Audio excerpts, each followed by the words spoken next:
I was 8 when I built my first boat. It was made out of a piece of rigid foam board insulation that had a garden stake for a mast and a bed sheet for a sail. And I always had this dream of going sailing. So the summer that I graduated from high school, I decided to buy a boat. It was a 1968 27-foot Pearson Renegade sailboat that I bought for $1,000. When I showed up to look at it, all the paint was peeling up, the deck coring was rotted through, the insides were covered in green algae and mold. But the rigging was there, the sails were there, and it had an engine that I didn't know if it ran, but I knew at least I would be able to get parts for. So I bought it and I hauled it back to my house in Vermont to start working on it.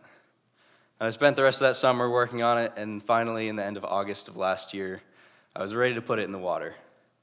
So we hauled it to Maine, and the yard picked it up in their lift, set it down into the water, and the first thing that happened was it started to fill up with water and sink. Luckily, it was still in the travel lift, so they picked it back up, and I spent the next 3 days fixing the leak. And then finally, she was floating all on her own.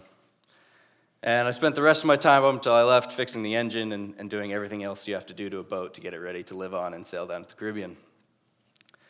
And finally, on October 10th, 2017, I set sail from Freeport with my parents and grandparents, waving goodbye. The first leg of my trip, it was an overnight. It was from Freeport here down to Cape Cod. And it really wasn't until about 4 o'clock the next morning, as I was limping into Cape Cod with a newly broken engine, dead batteries, very seasick and very, very exhausted, that I realized what I had just gotten myself into. But I kept on sailing. I spent the next 6.5 months sailing down the coast of the U.S. I ran out of money in Florida, so I stopped and worked there for a little while. Crossed the Gulf Stream over to the Bahamas, sailed down through all the islands of the Bahamas. From there, I crossed over to Jamaica. And then from Jamaica, I went up to the south coast of Cuba, traveled along the south coast of Cuba, and then sailed over to Mexico. And I'd been in Isla Mujeres, Mexico for about 3 weeks. I was waiting for a weather window to sail back to the United States. And finally, one came. It was the end of May, a Saturday, bright, sunny, clear, beautiful day with a perfect breeze, 10 to 12 knots out of the north-northwest. And I'd grown very anxious staying in one spot for so long. I'd never been stuck somewhere for so long. But my engine had died again about a month and a half earlier when I left Jamaica, so I had to be extra careful about what weather I chose to get back to the U.S. And this passage, it was also a big one for me because it marked my return to the U.S., which meant I was going back to a familiar place. I'd spent the past 4.5 months living in completely new places, meeting all these new people, and having all these really amazing new experiences. But now I was going back to this place that I knew and that I understood, and where I'd finally be able to get the parts to fix my engine. And it felt like the closing of a circle for me, kind of the last leg of my trip, even though I'd have over 1,500 miles to go once I got there. But I was thinking about all this as I was sailing away from Mexico. I was maybe 10 miles off the coast. And I looked up and I saw 2 fins floating in the water a little ways ahead of me. And at first I thought they were dolphins. But then I kept watching them and they were bigger than dolphins. And they weren't really moving like dolphins do. And then I thought they were sharks. So I walked up onto the bow to try and get a closer look. And when we were maybe 30 feet away, I just kind of realized that those 2 fins, they're connected to the same animal. And then we were maybe 10 feet away, and I looked down, and I just see the huge shape of a whale shark right underneath me. And at this point, it's way too late to run back, try and change course, try and avoid it. So I just stood there and held on to the rigging as we lurched to a stop. We were picked up a few inches out of the water, and then dropped back down. And at first, I freaked out. I thought he was going to get really angry, come back, and try and smash my boat. But it didn't. It just swam alongside me for a little while and then disappeared.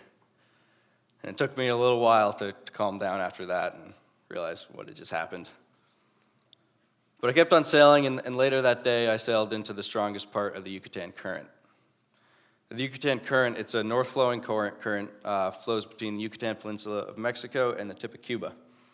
And it's really strong right where I was because it's all the water of the Caribbean Sea being forced up into this narrow channel. It's just over 100 miles wide.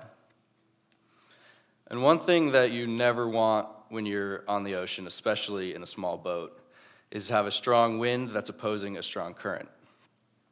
And I had a forecast for a wind that was opposing the current, but it wasn't supposed to build to be strong enough to create the steep and dangerous seas that you get when that happens. But as I sailed on and as it got darker, over the course of an hour, the wind built from around 15 knots to well over 25, and all of a sudden I was sailing into these big, steep, confused seas. And they were coming from 3 out of 4 directions all around me. They were coming from right in front of me. I was beating into them. Then they were also coming from either side of me, and totally random and just throwing my boat in every direction you can imagine. And it was about this time that I started to get seasick. And I'd been seasick a couple times before when I was sailing, but never like this, and it wasn't long before I was throwing up over the side. But then I kept throwing up, and I just threw up until you get to that point where you just can't move any longer. It has just taken everything you have out of you. And I was at this point, it's maybe around midnight, and I was curled up on the floor of my cabin. And we were being lifted up over these waves and slammed down into the next one so hard that each time it just sounded like a cannon had been shot off inside my boat. But I discovered that if I didn't move, I wouldn't throw up so much. But of course, I'm sailing alone, so every 20 minutes I have to get up, check the horizon, make sure there's no boats I'm going to hit, make sure I'm still on course. So for the rest of that night, I got into a rhythm. I would stand up as quick as I could, look around, make sure there was nothing there, check the charts, make sure I'm still on course, throw up until I couldn't stand anymore, collapse, and stay where I was until I had to do it again. At about 2 or 3 in the morning, we started plunging so deep into the waves in front of me. So much water was coming up over the front of the boat that it took the dinghy that I had lashed down, ripped the lashings, and threw it over the side. It was smashing into the hull. It took me a long time to force myself to crawl up there and haul it back on.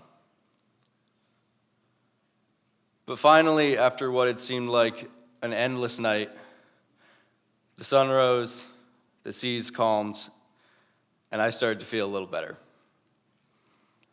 And I was standing in my cabin, I was looking back into the cockpit of my boat, and I was watching my autopilot steer my boat. And the autopilot's one of the most important pieces of equipment that I have on the boat. It's what allows me to eat and sleep and do everything you have to do to keep a boat sailing. I use it all the time when I'm sailing. And I was standing there watching it. I was very excited because I was about to go to sleep. And it made 2 really big motions. It pushed the tiller all the way to one side of the boat and then brought it all the way back. And then it just stopped. I stood there and I watched it for a little bit, and I waited for it to move again. But it didn't. And then I realized that it was broken. And then I checked my charts and I realized that the closest land that I would be able to stop at was the Florida Keys, which were still 300 miles away.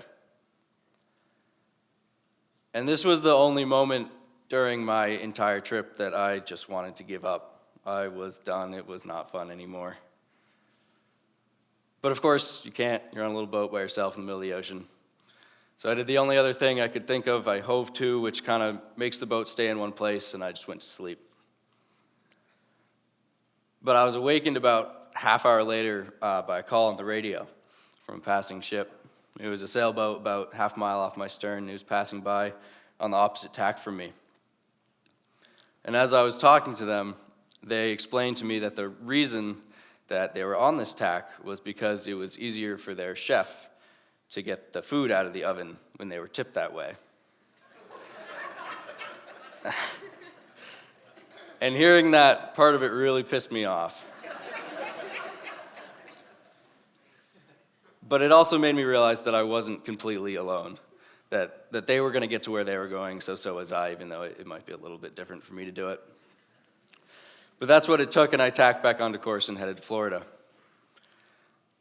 I spent the next 14 hours sitting in the exact same spot in my cockpit. I had one hand on the tiller, and I just sat and steered and looked out at this gray, empty ocean and felt really bad for myself and thought about how terrible these next 3 days were going to be. But as it started to get dark, it'd been over 2 days with no sleep, I was getting really, really tired, and I realized that I just wasn't going to be able to keep going on like this for the next 3 days. I'd have to figure something out. So I started to fiddle with the sails a little bit. I'd let them out half an inch, take them back in a quarter, try lashing the tiller off a little bit to one side or a little bit to the other. And it didn't take too long before I realized that I could kind of make my boat sail on her own. And that night, I was finally able to get a little bit of sleep. And instead of those next 3 days being some of the worst that I could have imagined, they turned out to be some of the best of my trip. I could no longer just set the autopilot and then zone out, read a book, take a nap. I had to be paying constant attention to the wind and the sea state in my boat and constantly be making all these little micro adjustments to keep her going in the right direction. And because of that, I spent all of my time outside, saw all the sunsets, all the sunrises, watched the stars all night long. And for the first time, I felt like I was really sailing. I ate very little, but I was never hungry. I started having these floods of memories from my childhood, things that I'd totally forgotten. I'd start randomly singing songs or reciting poetry that I'd learned in kindergarten or first or second grade. And as I got closer to Florida, I really didn't want to stop. I'd finally found this rhythm, and I didn't want to break it. I was about 50 miles away from Florida. A cruise ship appeared on the horizon. It was huge, maybe 20, 30 decks. It was heading my way. And it was an odd feeling to be going to the same place as it was.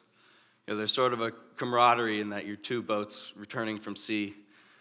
But I knew that my experience had been very, very different than theirs. And I think part of me maybe needed them to know this too, because as they got closer, I was standing on the back of my boat. I was completely naked. And I was blowing a conch horn and waving as they came by.